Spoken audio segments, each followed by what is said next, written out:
My name is Dayle. I was diagnosed with type 1 diabetes 2 weeks after my 19th birthday, so it has been 11 years and 3 days. My name is Brian, and I was diagnosed with type 1 7 years ago at age 19. Hi, I'm Sara, and I was diagnosed with type 1 diabetes 9 years ago at the age of 22. My name is Debra Gardner.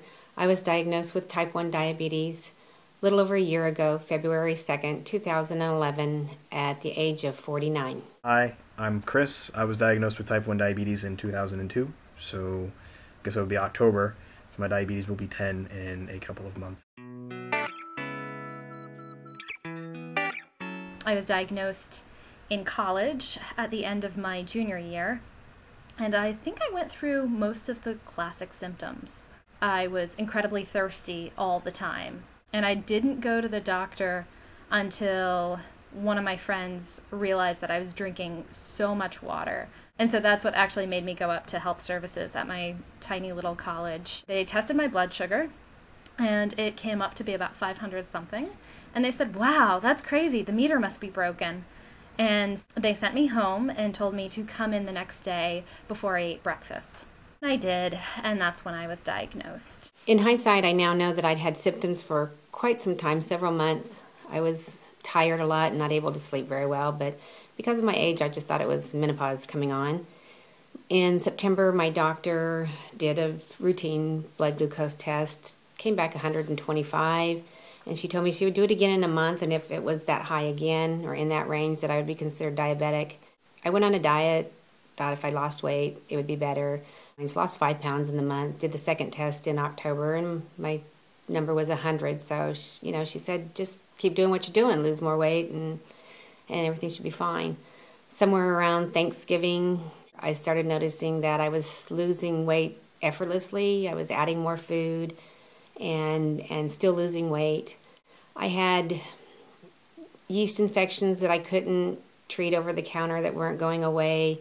Peeing all the time, thirsty all the time. I had a rationalization for everything that I had, all the symptoms that I had. By the end of January, I was in DKA, and by the morning of the day that I went to the hospital, I was gasping for breath. I was in severe pain across my rib cage, and my husband was going to drive me to ER, but he carried me downstairs, and I was in so much pain, he just called the ambulance. I remember throwing up a couple hours after drinking juice one night, but at that point it didn't mean anything by itself. As time went on, I was drinking tons of water and soda. I was going to the bathroom constantly. I couldn't sleep through the night. Moving hurt. I felt like an old man. My dad finally convinced me to go to the doctor. He thought I had diabetes. From when symptoms started to appear until going in was about 8 months. At urgent care the next day, they checked my blood sugar for the first time.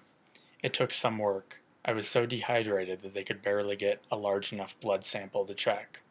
They finally got it, and their equipment was only able to read up to 800. My sugar was higher than that. They referred me to the ER where my diagnosis of diabetes was confirmed almost immediately. For the first couple days, they thought I had type 2. By day 3, they decided I was type 1. I originally went to an urgent care doctor because I had a backache, and that backache turned out to be a kidney infection. And the doctor mentioned that normal people don't get kidney infections, and so he wanted to test me for diabetes. He did a blood test, and my blood sugar came back at 208, and so he told me I had type 2 diabetes. He gave me some medication to take and told me to make an appointment with my regular doctor. And he told me to stop taking the medication, and that we could control my diabetes with diet and exercise. He gave me a meter, didn't tell me what to do with it, but told me to come back if I ever got really sick or pregnant. I started to get sicker in October of 2002, and between October and February, I dropped about 40 pounds. It got to the point where my friends were really pressuring me to go to the doctor. That was on a Monday, and the earliest appointment I could make was for that Friday. By that night, that Monday night, I was in the emergency room. I was in DKA. and they mentioned that because of some of the symptoms that I was having, I probably wouldn't have made it to my appointment on that Friday. I was diagnosed in college, my freshman year at Virginia Tech. Go Hokies. I had exhibited all of the classic symptoms, looking back on it now: excessive weight loss. I could tighten my belt on my jeans all the way and still not be able to hold them up. And my parents insisted that I go to the doctor. Doctor said, pee in this cup. And then after that, he said, you need to go to the hospital. So I went to the hospital and spent the next couple of days in the hospital bed learning about type 1 diabetes. And the next thing I know it, I was back in college and trying to figure out how to deal with all this stuff. I think what I felt the most was overwhelmed. It seemed like everything was changing. If you're diagnosed as an adult or older, then you do have memories of what life was like before diabetes, and that can be tough. Immediately after being diagnosed, I was annoyed. After a few months, it turned into resentment. Things have gotten better as I learned to count carbs, as my sugar stabilized, and especially with the confidence the insulin pump has given me. Honestly, when I was diagnosed, I don't think I realized that it meant for the rest of my life. And I don't think I really had a concept of what the rest of my life meant or was going to be. It took a long time for me to realize that that really meant forever. It makes me feel sad. I still at times, as I tell my family, I mourn my previous life, my lost life. I had a great life for 49 years. I can't say I ate everything and anything I wanted because I've struggled with weight my whole life. But with a diet, you get to your goal weight and you say, hey, I'm here, and then you kind of stop for a while on your diet. With diabetes, I can't stop. I have to keep counting the carbs and keep giving insulin, and I have to do it the rest of my life. In the beginning, I thought the shots were going to be hard, but that's a piece of cake now, not a big deal. It's amazing. I was one of those people who thought I could never give myself a shot. But when it's your life, you do what you never thought you could do. I think actually one of the hard things about living with type 1 is adjusting to people's responses to it. People know I have diabetes, but they don't really know what that means in a lot of cases. And bless their hearts, I know they mean well when they're saying, can you actually eat that? And, oh, well, I thought I saw an apple over there. Maybe you'd like that instead of the cookie.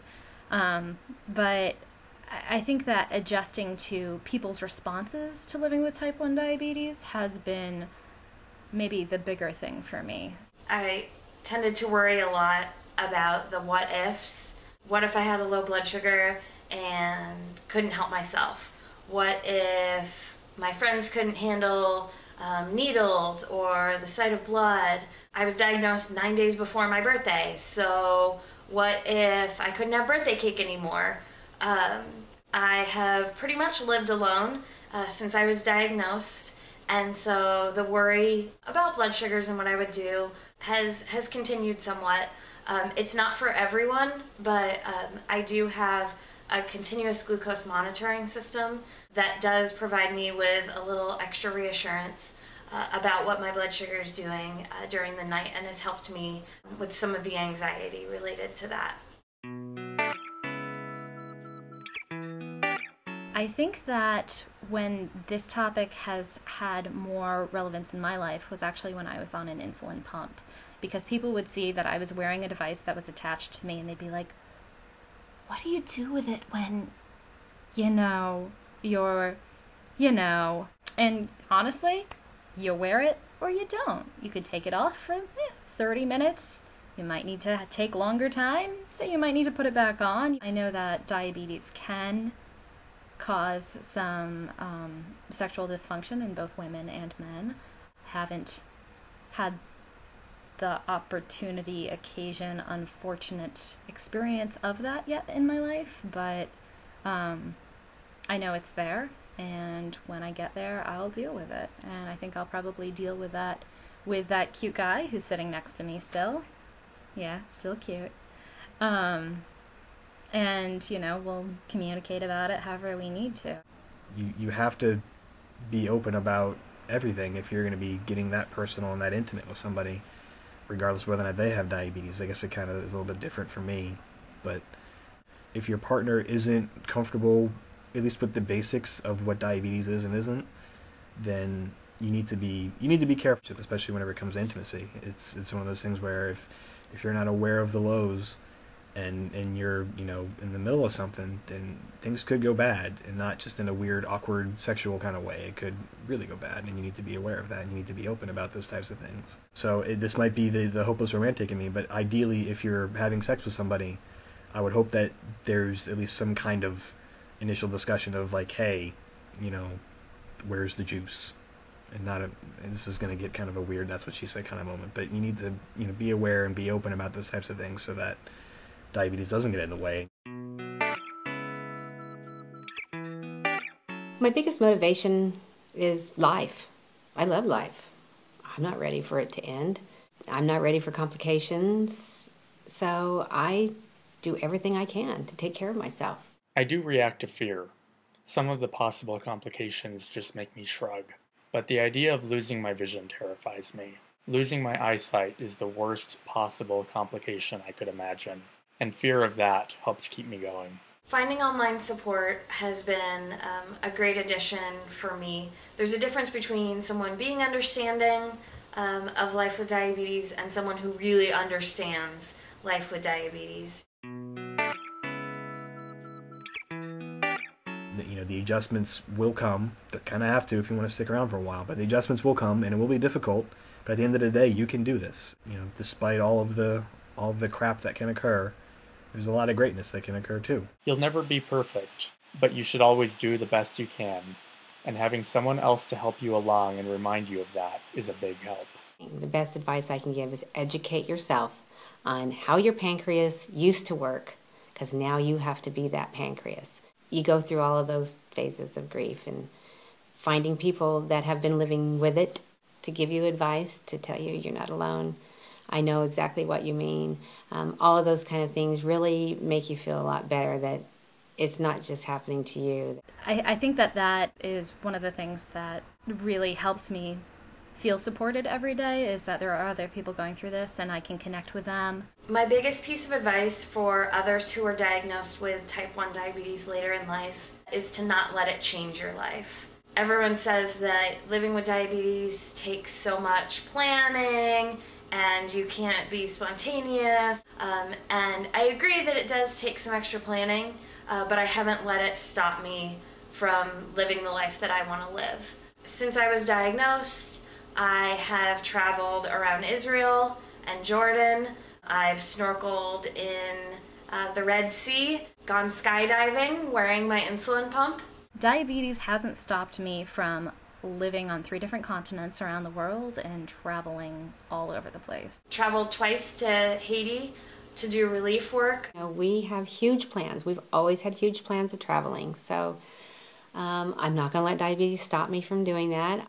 There are people with diabetes who are pop stars, who are professional athletes, who are Supreme Court justices, who are teachers, who are lawyers, who are parents.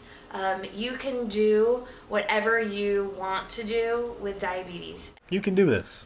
You can do this.